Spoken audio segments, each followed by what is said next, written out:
Good evening, Tigard. I appreciate you joining me for this month's virtual Fireside chat. If this is your first time tuning in, the purpose of these chats is to answer your questions and to respond to your comments. We host these chats on the first Thursday of every month at 6:30 p.m. And hopefully in 2022, we can get back to doing some in the community and host these in person live at restaurants, shops, and other spots around town. With that housekeeping out of the way, I want to share 3 different news items with you.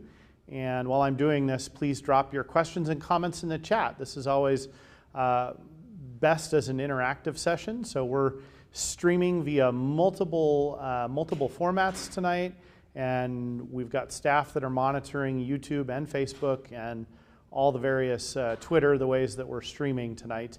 We're also using much fancier equipment, which I didn't know about until we showed up. So we got lights, and I feel like Barbara Walters right now. But in any event, we'll see. I'm sure I'm not anywhere near Barbara Walters' quality, but we'll see how I do. So the first news event I want to make sure you know about is that the Holiday Lights Walk begins tomorrow, December 3rd. And from December 3rd to December 30th, the city's inviting you to enjoy festively lighted homes along the Avon Street's Christmas Card Lane and memorable displays on homes along 87th Avenue, Millen Drive, Hamlet Street, Martha Street, and Copper Creek Drive. If you've never walked this before, it's a fabulous walk. It's pretty flat, and I would say relatively accessible and safe to do so. And Primo Espresso has agreed to redeem tickets for a free cookie and cocoa or milk like last year. So you'll see a similar thing, and make sure you visit the city website to get your free ticket for the cookie and cocoa. We've got 2 more opportunities to get rid of all those leaves, and wow, it has been a lot of leaves this year. I'm always amazed at how many times I can have our gutters cleaned and our yard, but we can help you get rid of those leaves. So this Saturday and then December 11th. So both of those are opportunities to drop off your leaves at our free leaf disposal event at Cook Park from 9 a.m. to 3 p.m. We are asking that along with your leaves that you bring a non-perishable food item just to donate. I don't think that's actually required, but we are requesting that as we try to help those in need in our community. Last thing I want to highlight is really an ask about wanting you all to become climate champions. And I wrote about in my monthly column, the city is in the early stages of developing a bold community resiliency plan, and your voice will play an important role in the creation of this plan. And I invite you to visit the city website to share your input on 2 different questions. So we got 2 questions we're asking, we want your input on. One is, what actions should the city take to address climate change? And the second is, what should the plan's guiding principles be? So those 2 things or those 2 questions are things that we would really welcome your input on. And then, of course, your input on anything. We always are open to hearing feedback and having dialogue. So we got a couple of questions that were sent in prior to going live, so I'm going to review those real quickly, but again, I want to remind you to put your questions and comments and anything you want to share into the chats on the various platforms that we're streaming on, and we'll do our best to get to all of those. So the first community question is, in the most recent legislative session, House Bill 2519 was passed, allowing interjurisdictional cannabis to adjacent cities and counties that have opted in. I think there's a missing word here. I think it's interjurisdictional delivery of cannabis, right? Like the topic is about delivering it. And the question is this on my radar as the mayor of Tigard? And the answer is yes. It has been communicated and asked about with some, I think, businesses that are interested in potentially offering delivery service for cannabis using this new legislation enabling that to happen. I will also say that as a mayor, and one of my roles and responsibilities that I take pretty seriously is being very aware of what's going on in the Oregon legislature and federally, but particularly in the Oregon legislature. And we have actually a consortium of mayors in the Portland metropolitan area that's got 25 mayors. We used to have all 26. We had one from a smaller city drop out, but we've got 25 of the 26 mayors in the Portland metro area as part of a group that is very active in monitoring legislation, lobbying for things that matter to cities and to mayors and to you as community members. And actually, I'll announce that for the year 2022, I am the new incoming chair of that group, actually. So yes, we monitor legislation, and I am aware of that, and I think that some of the community questions that have been coming up about this legislation are things that we will provide some more information and feedback on soon. Someone else, this is a new comment or question. I saw your recent column on climate change. I'm excited that the city is taking a stand on this issue. What is your vision for a more climate-friendly community? How can I get involved with the city's efforts? So, that question is exactly what we're trying to work through as a city. It certainly means lots of different things. It means trying to get to, a zero carbon environment or zero emissions from our city activities by, I think we've got a goal of either 2035 or 2040. Right now. Kent, what did you say? 35. 2035. And so there are things like that means, but I'm really trying to push the city, even in the short run, to do things that are maybe just make good business sense, that are climate smart and supportive of the climate.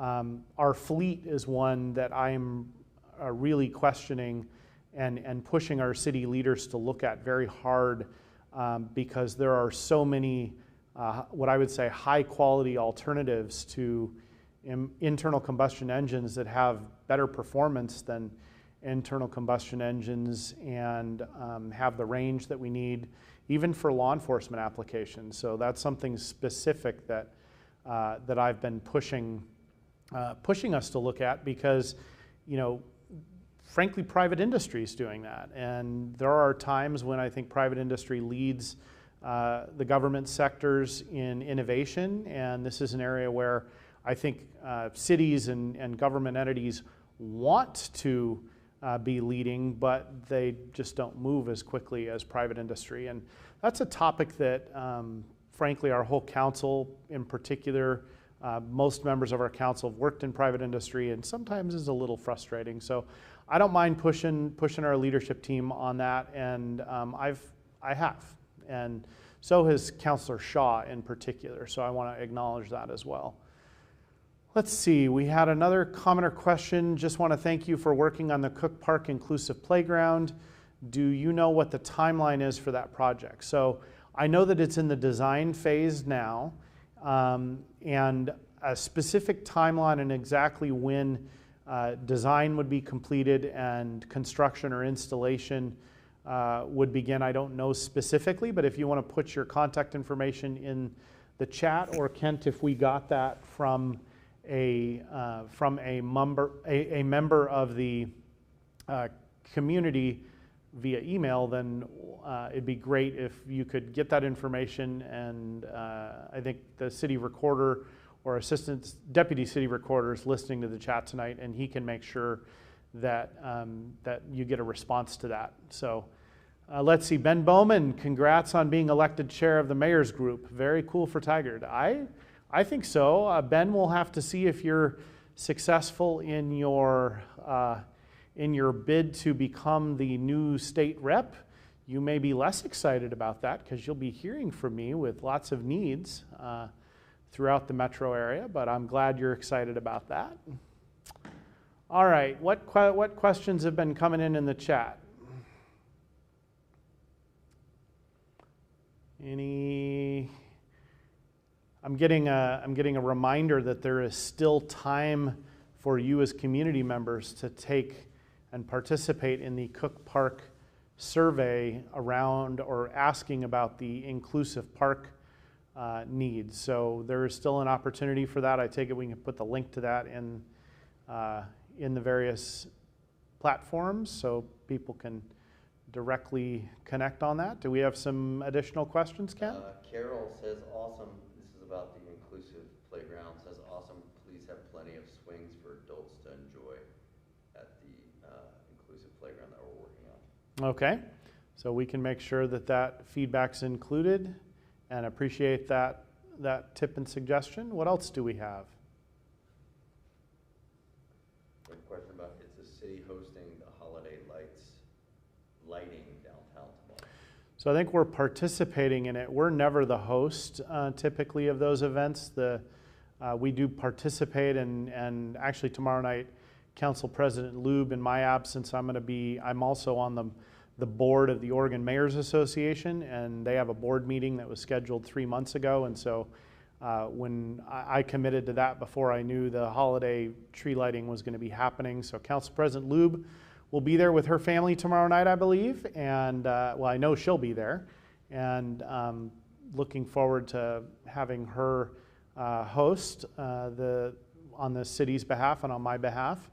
But it is not a city sort of organized event. It is put on by the Tiger Downtown Alliance and the Chamber of Commerce. And so we participate and help, and there's certainly city involvement from blocking off the street as need be with the police department, and allowing the use of Liberty Park and power and all those kinds of things. But we don't actually, I want to just be clear, we don't want to take credit for things we don't do. So that's a partnership and not led by the city. All right, Mr. Mayor, we have a couple questions, comments. One from Lisa, what is an inclusive playground? Oh, good question. What is an inclusive playground? So it is a playground that people of all ages and abilities can use. So that means people, for example, being able to participate with robust activities while they're remaining in a wheelchair, for example. It's one of many examples, but I'll just, to get people thinking about what it might look like, that would be a good example of a well-done, inclusive playground. And the reason I mention that is that, and use that example, is that there are a lot of playgrounds, and some of the feedback that we've received and that I've heard in our community is that some playgrounds that say they're inclusive or accessible really just end up having some, ADA compliant ramps that get you into an area, but don't really allow you to participate. And children and adults of all ages and abilities have a right to recreate and have equipment that meets their needs. So that's what we're talking about. We had a question, comment/question. Well, first, thank you, Mayor, for stepping up the game and making yourself available. The second part of that is, do citizens have a certain form to meet with you in person? Do citizens have a certain form or forum? Form. So a certain I think form. The question is, how can I meet you? Oh, well, so my cell phone number, I'll give it to everybody right now. My personal cell phone number is 503-810-0269, and you're welcome to call me anytime. You're welcome to text me anytime. I frequently have individual coffees with folks, pretty much anybody that requests. I have, I guess, pretty low standards for who I'll meet with. It's if you live in Tigard or near Tigard or care about Tigard and have a pulse, I'll meet with you. And I do that pretty regularly. My Saturday mornings are pretty busy since the mayor role is not a full-time job. The weekends and evenings are typically when I have the most availability, but I do occasionally, if I need to meet with someone during the day, I certainly do that as well. But that's how to do it. Just connect with me, let me know what you want to chat about, or even if you don't have any topics but you just want to meet me, do it all the time. Happy to help. What else, Kent? Question from Chris. Tigard Public Works is incapable of repairing 2 streetlights which haven't worked for a year. how can the city of Tigard state that they can affect a change in climate? So there's, I think Chris is making a link between fixing 2 streetlights, it sounds like, and then being, and then addressing climate change. So first of all, we need to take care of those lights. So if Chris, I'm gonna guess that I know Chris, and I know he has my email address, and so I would ask him to provide information specifically to me in an email about where those lights are, and we'll get to the bottom of what's going on there. And then, you know, we don't have a choice about whether collectively as a community we are going to we're going to address climate change. We have an obligation and a need to do so.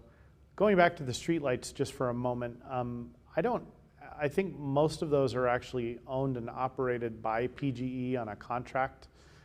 So that may be part of the challenge, but we'll certainly work and figure that out. I just realized I omitted that from my response about that. So what else do we have? Is that a tweet that just came in? That was a question on Facebook. We do have a Twitter question. Does Tigard have a plan to make Washington Square Mall more accessible by bike? It is one of the largest planning efforts that we have going on in the city right now is about the Washington Square Regional Plan. We can put a link in for you, whoever asked that question. Let's make sure that we get the link for the Washington Square Regional Plan, and that making Washington Square and the area around Washington Square more accessible and walkable is a very high priority and something that there's been significant effort and thought put into. So I will just share that and say that you really would want to get connected with that effort and that work.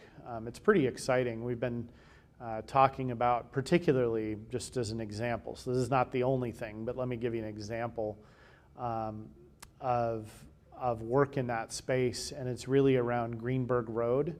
And if you think about Greenberg Road and the relative walkability or lack of walkability between, let's say, near where the cemetery is all the way down to like Cascade Avenue, that is I can actually attest to how challenging of a walking area that is when trying to put out campaign signs, which I've done a little bit of, and that, or more than a little bit, but that is a particularly challenging area to get from one place to another if you're not in a car, and those are the exact kinds of things that we're wanting to change. And you know, there's some natural barriers. The 217 doesn't make that any easier, but we've got to figure out how to make it bike and pedestrian friendly despite those challenges. There's a follow-up question about 217. Sabrina had heard that there were changes or construction coming to 217 in 2022. Is that true? I think what is probably being referenced there, so there's a couple things to talk about. One that's going to directly affect the city of Tigard is actually the Hall Boulevard overpass to 217. I don't think that's specifically what that question's referencing. I think that's probably more getting at some of the work that is being led by ODOT around, it's not really adding full lanes to 217, but it is moving throughput more effectively by adding what we call, I'm trying to remember the exact term for this, these are lanes on the side of the road that, or on the far right side, that allow you to potentially go one exit without needing to get over onto the actual freeway. And auxiliary lanes. I was having a word finding moment there, sorry. So they're called auxiliary lanes, and If you want to know what that looks like, ODOT just did a big project with auxiliary lanes from the 217 south from about Pacific Highway and then all the way down through the I-5 south corridor through Wilsonville, and you'll notice that it actually improved flow really significantly. In fact, it had surprisingly positive results in a way that's motivated ODOT to look at other places where a similar tactic would be helpful. And part of why that matters, or why, I mean, not only does it move traffic and it's better for the climate, therefore, because people are not sitting in traffic and wasting gasoline and making emissions, but it can be done at a much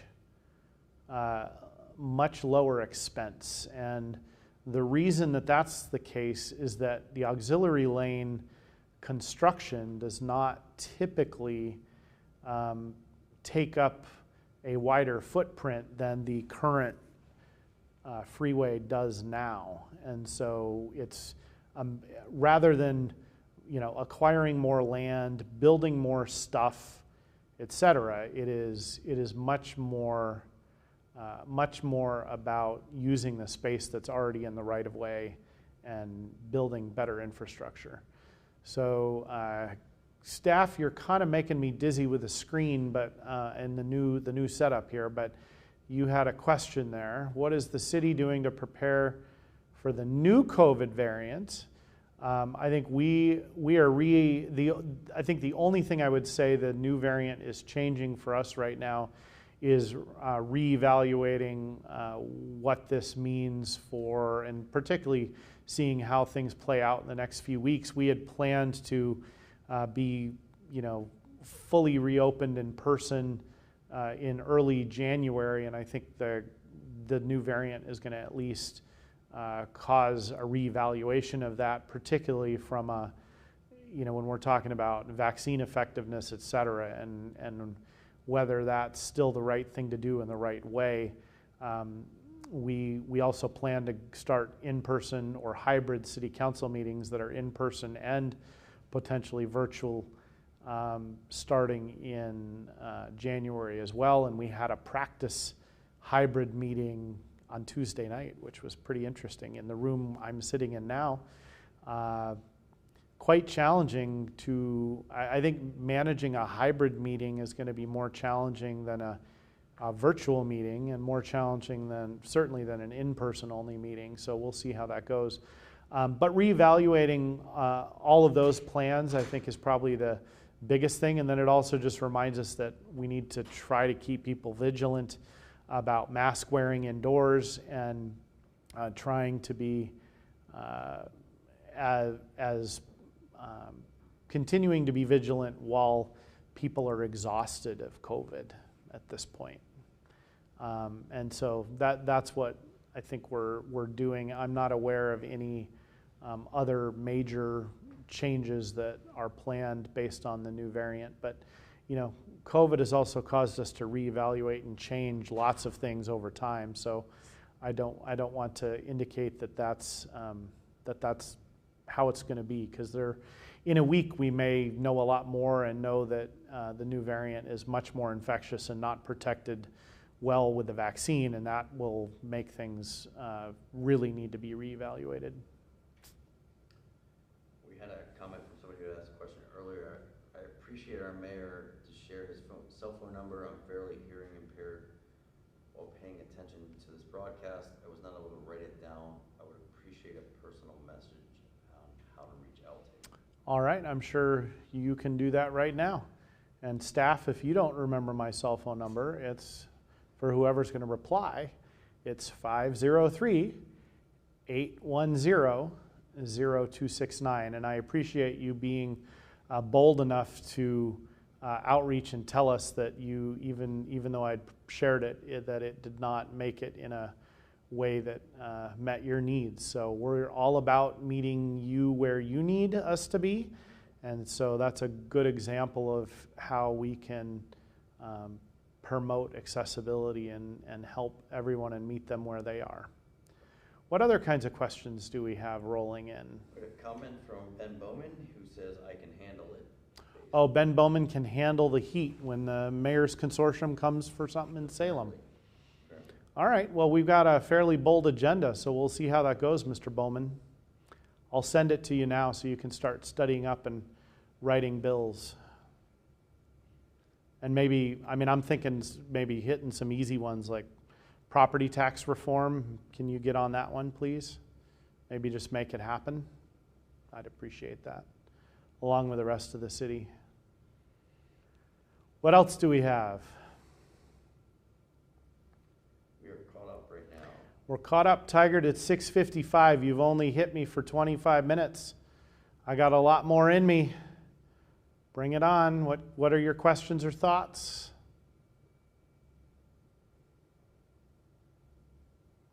And as has become customary, I'm not gonna take your time for the next 20 or 30 minutes if you don't have additional topics. So I'll give you another minute or so to get any questions or comments in, and then we'll say good night and happy holidays. See you in the new year. Anything else rolling in, staff?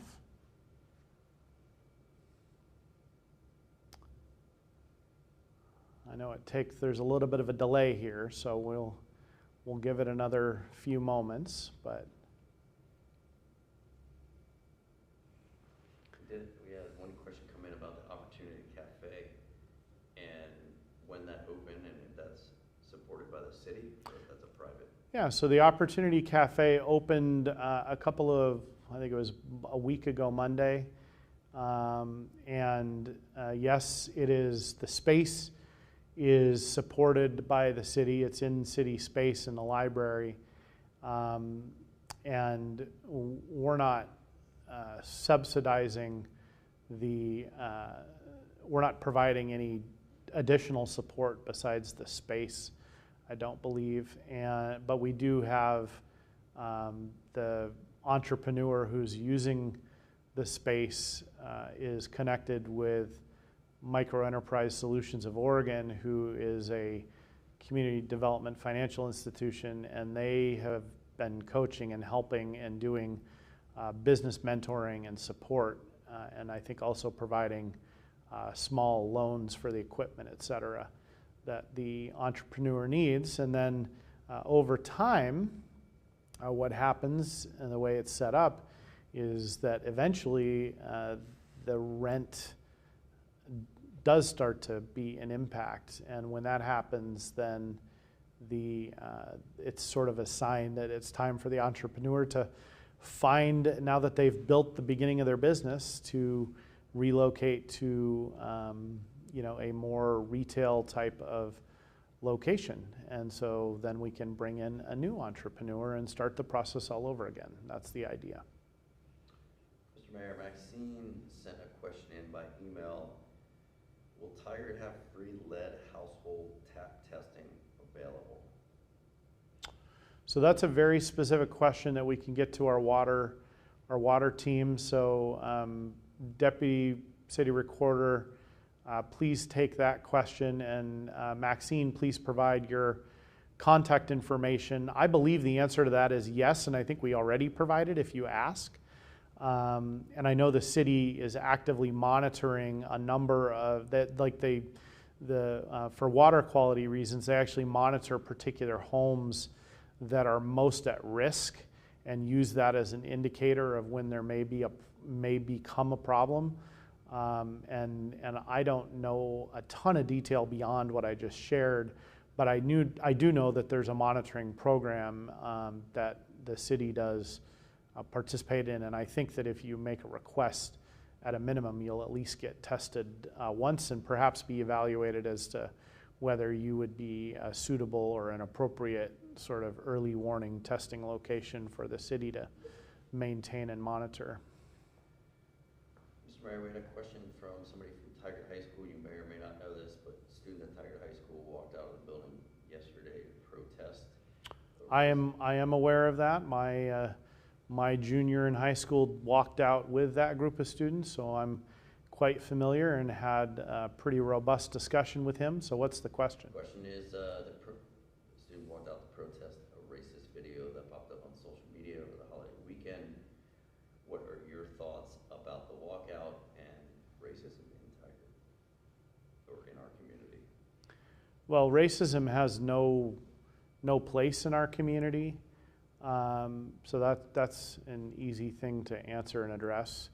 As far as students walking out, I think it's important for students to get their education, and I think that's important.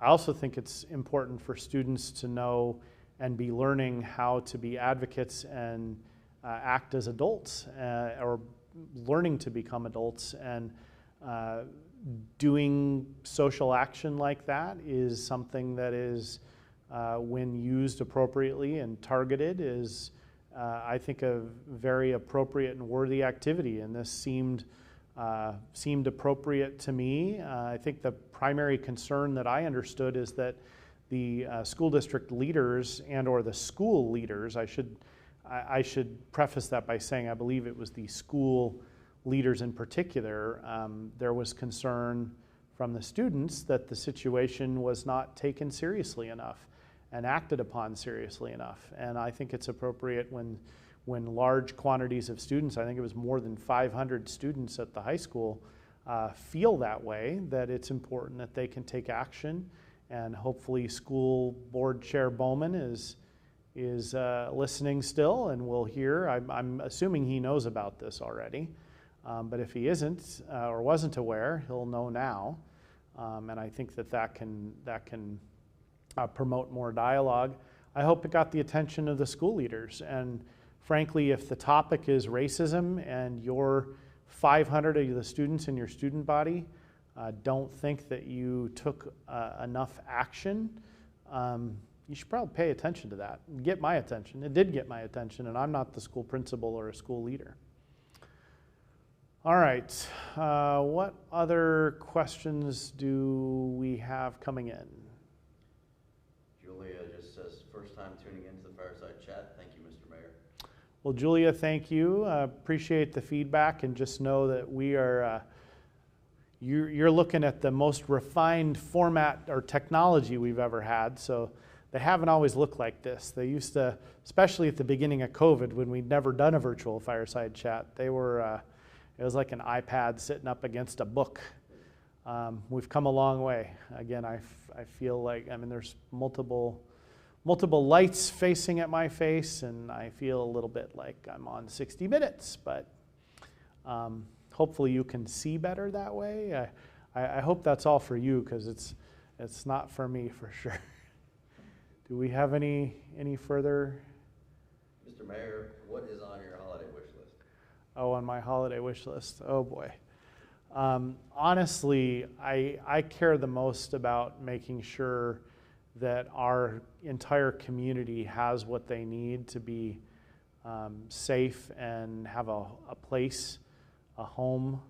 I'm really concerned, frankly, about the continuing impacts of COVID on houseless individuals in our community and those in need. And so that's probably at the top of my wish list for our overall community. And as mayor, I have my own little, I like Legos and other little things for myself, but that's kind of a minor consideration. I don't know how to quite take the question, but that's my response. What else do we have?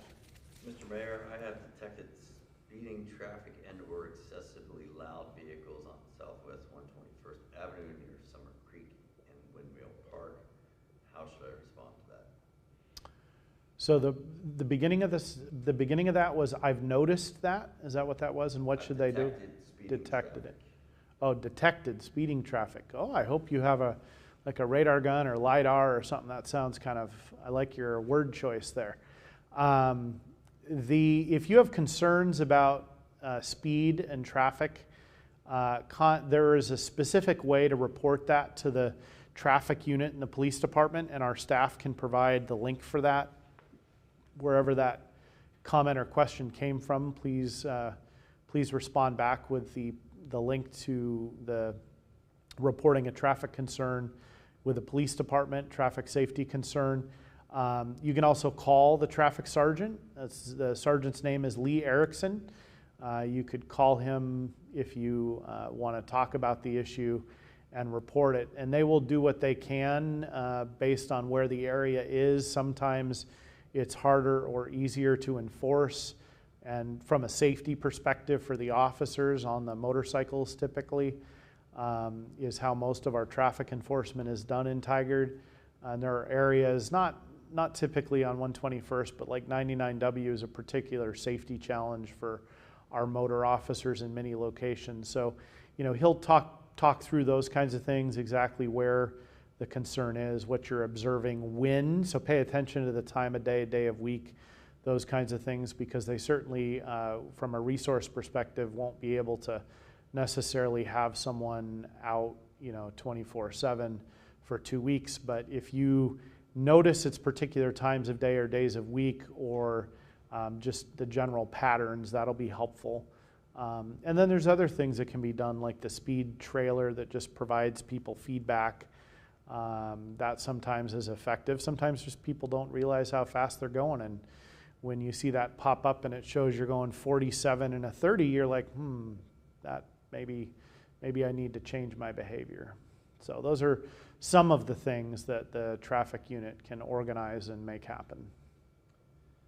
Mr. Mayor, Julia, who earlier thanked you for doing the Fireside Chat, had a question. Where does the city need volunteers the most? That is a great question, and particularly during COVID. I think it's a more challenging one. But the library has traditionally had, I would say, the largest contingent of volunteers in the city. But if you have a particular interest, I'm a strong believer in people volunteering and sort of getting engaged and involved in areas that they are most passionate about. So if you're someone that loves books and reading and organizing, the library is a great place to volunteer. But there are opportunities throughout many areas of the city, and I would encourage you to, if you've got more questions, and you're not sure who to contact, if the library volunteer coordinator is not able to help you or get you engaged in something that you're interested in, feel free to reach out to me either by email or on my cell phone. I'd be happy to chat about possible opportunities. Anything else? We're all caught up. We're caught up, and it's 7:07. I'm glad I was able to get another 15 minutes of questions in there. That's good. I feel like my time's being well utilized. Also feel my phone zinging a lot, so I don't know if I'm getting texts from new friends that have decided to connect tonight, or if I've got Ben Bowman telling me how I'm making him frustrated. What else do we have? Anything?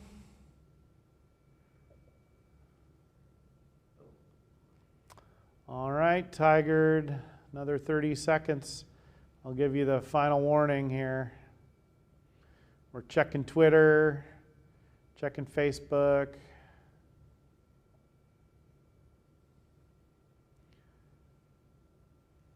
Well, Tigard, I want you to have a happy holiday season, and thank you very much for your... Oh, we got another one. I can't... One last word, dear Mr. Snider, thank you. Thank you for being the great person you are. I would like to meet with you in person to get to know you better than the other way around. I would like to better understand your most urgent to-dos and discuss what I can do to help. Okay, who is that from? What is their name? Olaf. Okay. All right. Okay. Well, I look forward to that connection. And again, Tigard, have a happy holiday season. One last, Mike Coley says, great job. Beautiful. I won't try to sign off again. It's not working. We have a failure to sign off tonight. So, all right, Mike Coley, good to hear from you. Hope you're well. And good night, Tigard.